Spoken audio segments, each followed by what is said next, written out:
سلام و درودی به پایان و کلی مخلصان برنامه در شبکه‌های اجتماعی. فردوس خورسند توپ خبرهای ورزشی رو میگوید. آغاز میکنیم.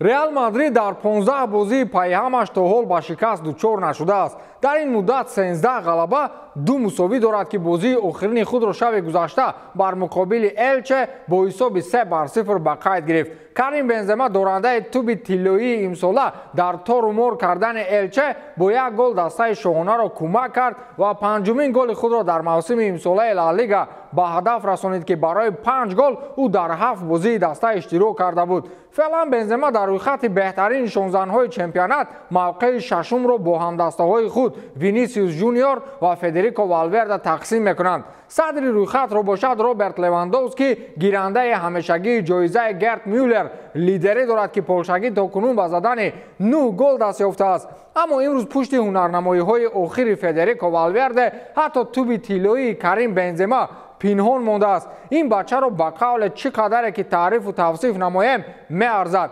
اوروگوئه به عباره معروف موسم دیوانه را پس سر میکند. الکی در دقیقه 11 دیدار از یک ضربه توسط با اصطلاح ریکاشت و آن هم از خط جریمه‌گاه دروازه بیرون توپ را داخل تور کرد و حساب دیدار باز شد. دروازه‌بان یگان علاج برگردانیدن ضربه را نداشت. توپ آهسته و خیلی ساده به کنج دروازه رفت و والورده به کنار میدان بر استقبال گل. این ششمین گل فد در 15 بازی دسته به حساب می رود که این آمار از 148 بازی قبلا برپا کردهش زیادتر می باشد. یعنی او در 148 بازی های قبلیش اینقدر گل نزده بود که همینک در 15 تا میزند. غیر این حالا یگان فوتبال بازی تاپ 5 چمپیونات اروپا در موسم جاری به حد والورده از خط دروازه بیرون گل نزده است. میدانید که کارلو آنچلوتی سرمربی است که در طول فعالیتش شاگردانش از همه بیشتر توپ طلایی گرفتند. در این روی خط میتوانیم رونالدو، شفچنکو، کریم بنزما و چند دیگر را همراه نماییم.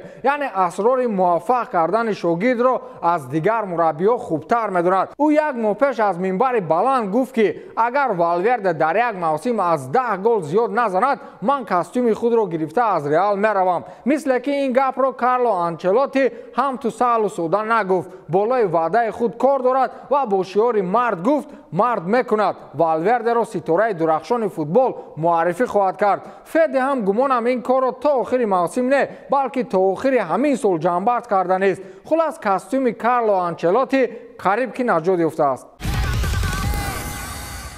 لیورپول در 5 بازی آخر خود در کل مسابقه ها 4 تا 8 را با غلبه پس سر کرد.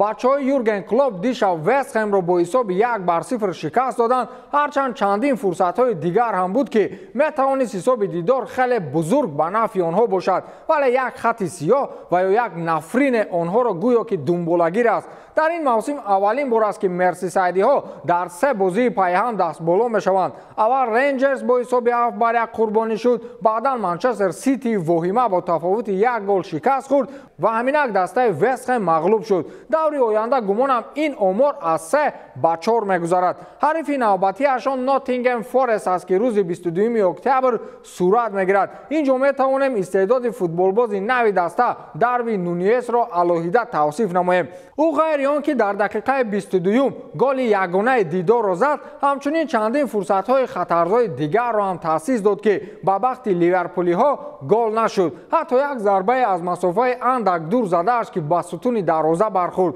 شاید هر کس هر خیل اندیشه دارد، ولی من برانم که اگر الیسون بکر نمیشد شاید این بازی را مرسیسایدی ها میباختند. در دقیقه 42 بازی دوباره میدان با دروازه شاگردان کلوب پنالتی تعیین کرد که بکر این پنالتی را خیلی ماهرانه برطرف نمود. بعدا کلوب گفته است که سیو الیسون بکر واقعا معجزه بود. ضربه خیلی خطرناک بود، با کنج دروازه رفت و من نمیدونم که دیگر الیسون چگونه آن را برگردانید. من از آن ترس داشتم که الیسون اندکی از کنج دروازه دورتر بود، ولی جهیدن او مرا به حیرت آورد. نونیز نیز در نوبت خود عالی‌جناب بود. حالا 22 سال دارد و مهارتش میرسد که آینده درخشان داشته باشد. فقط نازکی کار این است که او نوکک از چمپیونات پرتغال آمد و این اندکی پیشتر در اوروگوئه بود. خلاص از او همه چی رو انتظار شود، گفته است یورگن کلوپ. در جدول حالا آرسنال در جای اول، سیتی در جای دوم و لیورپول در موقع هفتم قرار دارد. اما حالا برای جدول گپ زدن خیلی بر وقت است. оянда агар ягон мӯъҷиза ба миён наояд, Ливерпул ба мавқеи Сити меравад, Сити ба ҷои Арсенал ва Арсенал ба ҷои Ливерпул. бозии Манчестер Юнайтед ин навбат ҳам беҳангомаву сару садо паси сар нашуд. онҳо ҳарифи сарсахти худ Тоттенхем Хотспургро бо тамоми омурҳои футболӣ шикаст доданд, вале боз ҷангу ҷанҷол ва баҳсу муноқишаҳо атрофи фазои носолими даста дар шабакаҳои иҷтимоӣ муҳокимаҳои зиёд ба бор овард.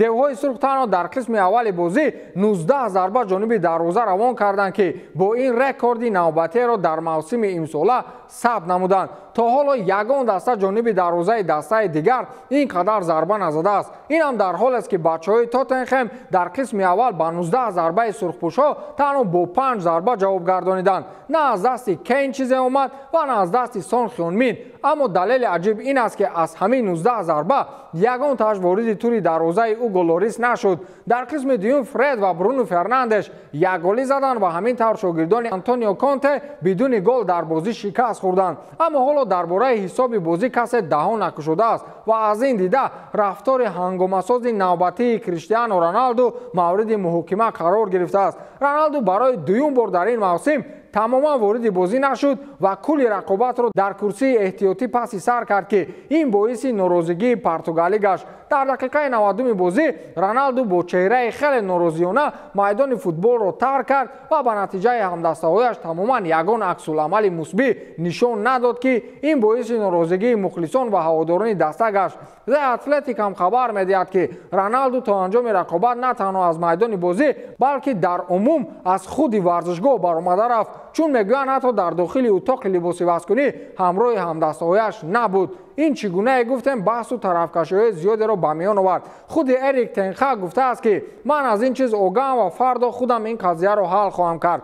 собиқ дифоъгари мунтахаби Англия Дени Милс чунин изҳори ақида кардааст ки агар Роналду воқеан чунин рафтор кардааст, пас ин як шармандагӣ аст. ин ноэҳтиромӣ нисбати даста, мураббӣ ва мухлисон мебошад. ӯ худро аз манфиатҳои як бошгоҳ боло мегузорад. собиқ ҳамдастаи Роналду Патрис Эвра низ дар ин маврид андешаи дигар дорад. ӯ гуфтааст ки одамон ҳар хел мешаванд. ман мехоҳам ки мо бештар ба бозии Манчестер таваҷҷӯҳ намоем, на ба Криштиану Роналду. ман намедонам ки ӯ Тен Хагро аз баромаданаш огоҳ кард ва ё не, вале ҳама кӯшиш мекунем ки аз ин рафтори ӯ таърихи нав созем. ман хостори он ҳастам ки нисбати Роналду ҳар рӯз як гапу хабар бофтанро баст намоем. Алан Ширер собиқ футболбози англис дар ин қазия тарафдорӣ аз Эрик Тен Хаг кард ва гуфт ки ман вазъияти Роналдуро мефаҳмам. ӯро нагузоштанд ки ба майдон барояд, аммо акнун вазъияти Тен Хагро бубинед. даста бозии хуб нишон медод ва сармураббӣ ба хулосае омад ки ӯро дар курсии эҳтиётӣ шинонад. ин хулосаи дуруст аст, чун он бачаҳо дохили майдон кори дуруст анҷом медоданд.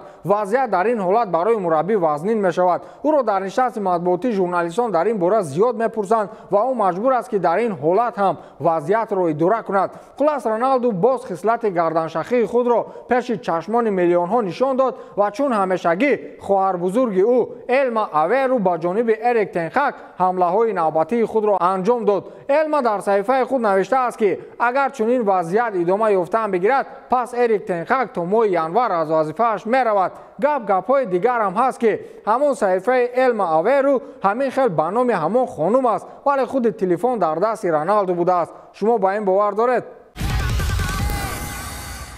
маҷалаи машҳури 442 аз Британияи Кабир рӯйхати беҳтарин сармураббиҳои дунёро бо фарзияи худ тартиб дод ва дар садри рӯйхат исми Карло Анчелоти нест. маҷалаи мазкур аз рӯи сифати сохтани даста ва ҳунарнамоии он даста дар мусобиқаҳои байналмилалӣ баҳогузорӣ карда мешавад. ана ба фарзияи ана ҳамин маҷалаи машҳур Пеп Гвардиола сармураббии рақами 1 дунё аст ва дар сегонаи радабандии мазкур Карло Анчелоти аз Реал ва Юрген Клоп аз Ливерпул ҷой гирифтанд. дар даҳгона ҳамчунин метавонем бо номи Антонио Конте, Микел Артета, Томас Тухел ва Юлиан Нагельсман ҳам во бихӯрем. сармураббии дастаи ПСЖ Кристофер Галтие дар мавқеи 12-ум, Хави дар ҷои 14-ум, Эрик Тен Хаг 15 ва Жозе Маурино дар мавқеи 35-ум қарор доранд. ба ҳамин тамом, то дидори навбатӣ, хайр.